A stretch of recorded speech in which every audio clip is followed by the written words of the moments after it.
set me free. Hey everybody, alright. Big Bear Marathon by Revel. We're going to go through a number of things. I'm going to do it differently than when I did my breakdown for Mount Charleston. I'm going to be doing this particular video for those who are planning on racing this exact same race in 2024, but then also wanted to go through how I did, everything like that, towards the end for those who actually care about my story and how I did. So those of you who are subscribed and care about my journey. So first we're going to break down the course. Number two, I'm going to break down how to prepare for this course. If I were to do it again, how I would prepare for this course. Number three, what I would bring on race day for when you're up at the mountain, and everything that I would bring for race day. Number four, kind of special training that I would prepare for this particular course. It's different than quite a few other courses I've ever done as far as the marathon, so I would do special training for this. Then I'm going to go into my story, my official time, how I placed, how I did, what went right, what went wrong, and then would I do this race again? So, okay, let's get into it. First, I'm going to break down the course and running it versus what I had prepared for, and kind of what I was expecting versus reality. So I had looked at the course, I talked to a few people before I did the Big Bear, and I did train for this race, but doing it again, I would train a little bit differently. So this is a downhill course, very downhill. The first 9 miles are completely different training than the last 17 miles. So I trained for the last 17 miles and I didn't train for the first 9. So what I mean is the first 9 miles I thought were mainly downhill with a few hills involved, but it actually was harder than I expected. There was a lot more uphill and there was a lot more rollers, and the rollers were longer than I expected. So in the first 9 miles, my goal was to maintain a 6:30 minute mile, and then after that, the last 17 miles, bomb it downhill and do 6-minute miles. However, it was different. The first 9 miles were harder than I expected because I didn't train the uphill as much as I should have. So let me just go through exactly how the course looks while you're running it. First 9 miles, like I said, it is just up and down, long stretches of up, or longer stretches of up than I expected. A lot of turns. You're going in and out of the canyon, so there's a lot of turns, which does break down your quads more. After that, it is the most amazing running you'll ever have. After, I would say between miles 9 and 13, it was still weaving it out, but it didn't have really any uphills after that. It was really downhill. And then mile 13 through, I would say 22, was like the most pristine running conditions you could ever have. It's straight down the highway, and it is downhill, and you can bomb it. That's really when I opened up. And then the last 4 miles were still a straightaway, but it did level off where it wasn't nearly as downhill as that between miles 13 and 22. So the last 4 miles, still downhill, still felt amazing, but leveled off a little bit. So that's the course. How I would train for this, if I were to do it again, is I would do more downhill 20 plus milers, really going downhill if it's available where you live. If not, then I would do my 20 milers with rollers, and I would plan on the first bit really going uphill more than you expect, to train your legs, your quads specifically, to take quite the beating on the first 9 miles, and then even take a bigger beating when you go downhill. I didn't do enough quad workout. I would definitely be doing more cross training, leg specific quads and calves and hamstrings. I would have done more training on those, cross training. Also, what I would do if I were to do this again is let's say I had my 20 miler, I would have done the first 16 miles downhill, and then the last 4 miles, I would have tried for 1 mile repeat uphill, just to get my legs used to all those hills. Because for me, the first 9 miles really took it out of me. Cardiovascular wise, I don't feel like I train the uphills. So when you're high elevation like this was, and you're trying to maintain a pretty decent speed going uphill for the first 9 miles, well, rollers, it's net down, but there's a lot of uphill. I would have trained more uphill, specifically when my legs were tired. And then I would have done a lot of downhill training if you have it available to you. Where I live, there is some, but it's definitely not the kind of training that I needed for this course. My quads are really what burned out first. My heart felt good, my calves actually felt pretty good, my hamstrings, which I was worried about, felt good.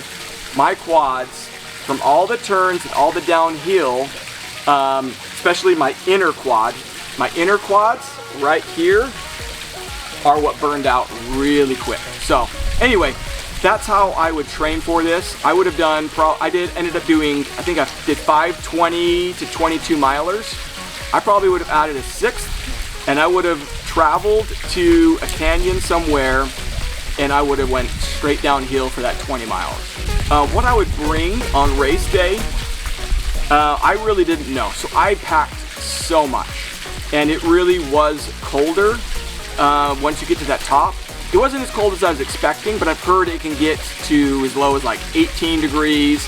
Where when I did it, I think it was around 30 degrees up at the top, and it wasn't quite as cold. However, what I would bring is the arm sleeves. I wore one of those. The arm sleeves, that worked out amazing.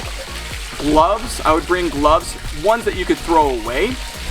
So just some sort of cheap gloves that will get you through the first probably 5 to 6 miles.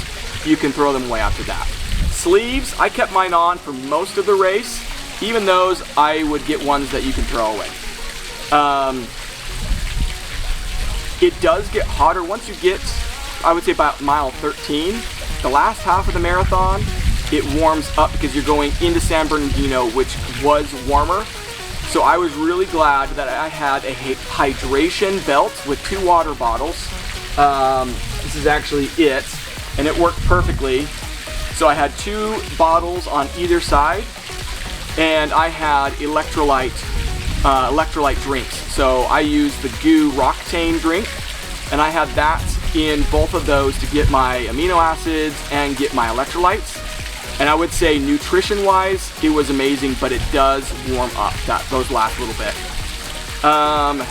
What else I would bring would definitely be throwaway clothes or clothes that are warm that you can add into your drop bag and then just drop it off before you start the race. But it was chilly up there, and it can get even colder. So definitely dress warm for up there, but make sure it's stuff you can take off right before the race starts.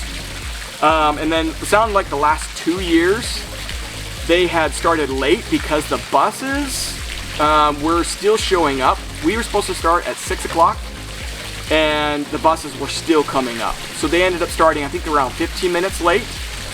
So I had taken my pre-workout to get me pumped, and normally, I normally take that about 30 minutes before, which I did, but it ended up being 45 minutes before, which was a little longer than I like. So if I would have known that they were going to delay the start time, which it sounds like the last few years they have, I would have taken it a little bit later. So the Big Bear Marathon is absolutely spectacular. I would 100% do this race again. I felt like it was well organized. There were aid stations all over the place. They did amazing on the volunteers, and I never felt like I needed an aid station that wasn't there. So overall, this was an incredible event. The scenery off when you're running down, especially the first, I would say 10 miles, was absolutely breathtaking. Beautiful course. The weather was absolutely amazing. It was that crisp cold air, which I like when I run. Did get warmer towards the end, but it was amazing temperatures, amazing course. If you're looking for a PR or to qualify for Boston, this is the race. If you like downhill, this is definitely the race to do. I would say this is faster than Mount Charleston, and overall a better course than Mount Charleston. Mount Charleston was amazing, but I would say this had a slight edge over Mount Charleston because of the temperatures and because of the way you're downhill. You really didn't have a whole lot of uphill after mile 9. It was almost straight downhill after that, and it really allowed you to just get your speed going. So anyway, so for me, for those of you who care, so I did it in 2 hours and 48 minutes. So a 2-minute PR. I did not hit 2:45. That was my goal, was 2 hours and 45 minutes, and I missed it by 3 minutes. Like I said, my goal, 2:45, and I was with some St. George Running Center teammates, and there was 3 of us going for 2:45, and we had discussed 6:30s for the first 9 miles, 6-minute miles, bombing down the mountain. So I ended up not being able to keep up with them. They went out quicker than I was expecting. Here are my mile splits. I'm going to go through the first 9 miles so you can see kind of how I was going slower than the 6:30 I was going for, and how that cost me, I would say, the 2:45. So first mile was 6:15, second mile 6:21, went out too fast. I was trying to keep up with the St. George Running Center. There was 3 of us going for 2:45.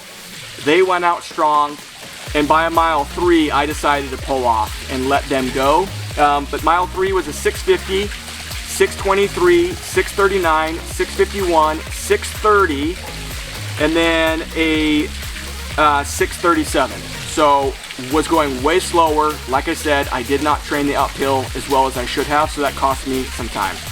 After that, definitely picked up. Mile 10 was a 5:58, 6:14, 6:05, 6:17. Mile 14, I had to jump into the porta potty to go to the bathroom, so I did a 7:05 there. Then a 6:09, 5:56, 6:08, 5:51, 6:19, 6:20, 6:16, and by mile 21, I was bonked. So I started bonking after this. 6:43, 6:23, 6:44, mile 26 was a 6:49.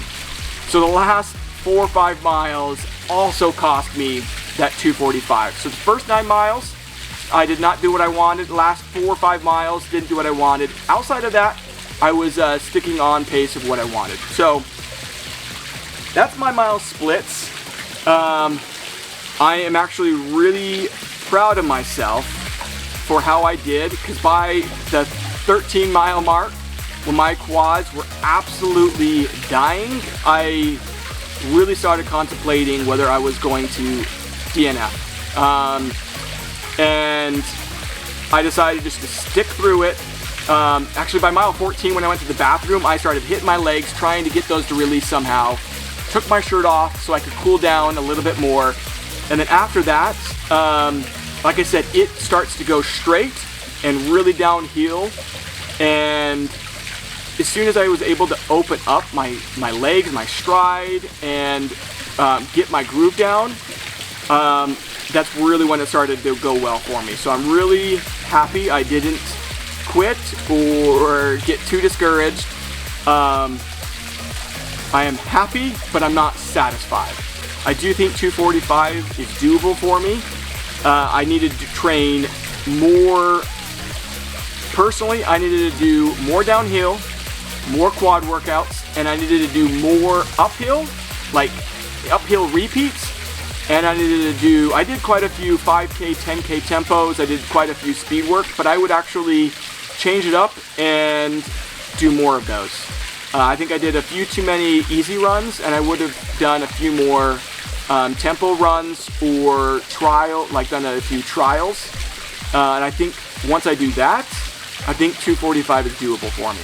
Overall, unlike Mount Charleston, where I had a lot of events that happened that slowed me down, that weren't due to training or my overall fitness, Mount Charleston, I felt like I could have done 2:48 easily with the same conditions. Here, I felt like I actually put forth my best race on race day. Nothing went wrong. The weather was perfect.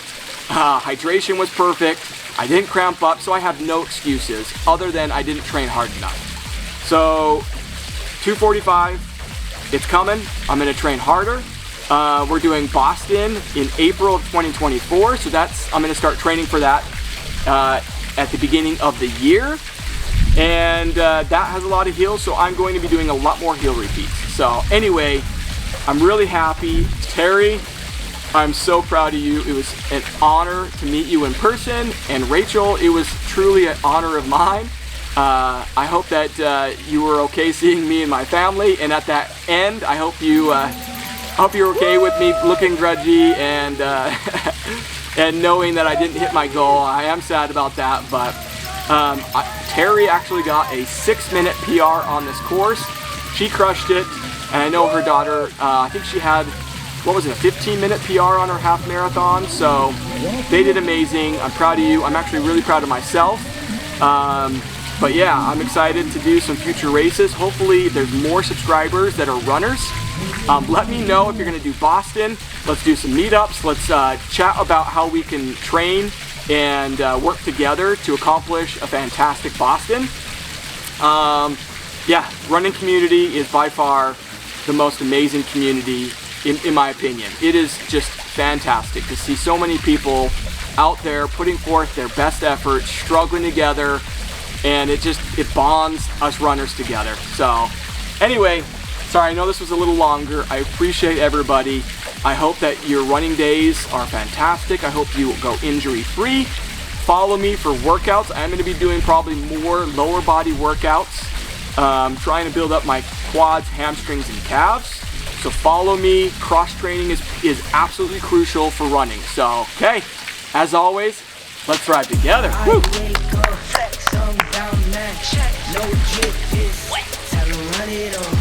No sleep, no rest. Might crash, might wreck, but first I stretch. Tell 'em run it on.